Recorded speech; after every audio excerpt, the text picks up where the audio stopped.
23 hectares et près de 30 000 arbres plantés sur des terrains sélectionnés et validés par l'État.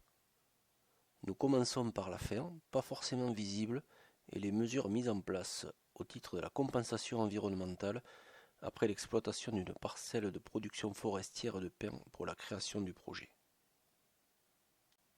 Pour tout projet de création de circuit, le document d'urbanisme n'est pas une composante mais un préalable, d'où la nécessité d'un partenariat très en amont avec une collectivité locale.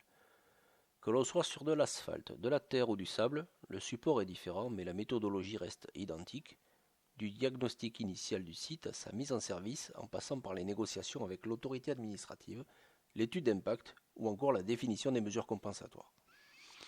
Nous allons synthétiser toutes les phases d'élaboration du projet autour de l'exemple de Bud Racing Training Camp de Magescq dans les Landes. À l'origine, en 2012, près de 70 communes contactées pour accueillir le projet. Après information de la localisation, il est fortement probable que les caractéristiques environnementales ne permettront pas l'établissement du circuit à cet endroit.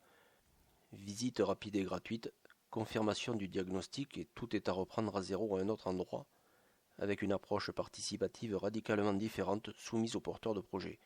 En gros, on joue carte sur table en élargissant le champ des interlocuteurs.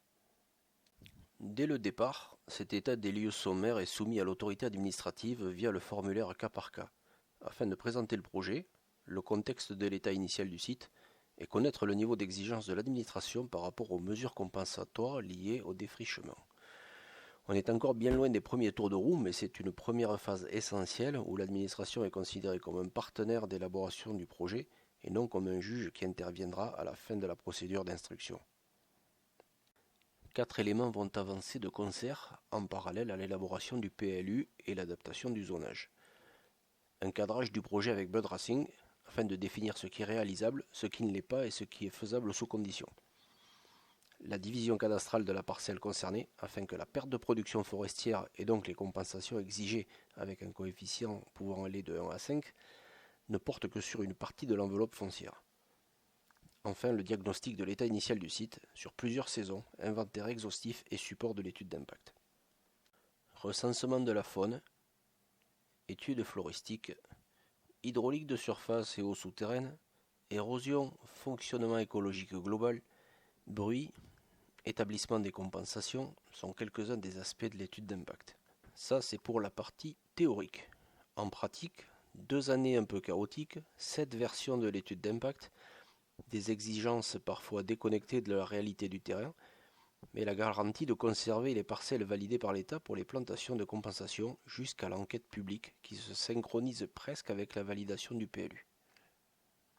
On peut enfin entrer dans la phase de travaux en veillant à ce que le rendu définitif dessiné sur site soit conforme aux plans initiaux. Il y a toujours quelques ajustements, mais ce qui est validé au niveau du permis d'aménager engage le pétitionnaire. Le projet initial de 2 pistes de MX s'étend aujourd'hui à 5 thématiques différentes, avec un parcours enduro, une piste typée enduro et MX débutant et un flat track. Voici donc condensé en quelques minutes un cheminement assez long et tortueux pour faire progresser en parallèle des composantes différentes dans l'élaboration de ce type de projet d'aménagement.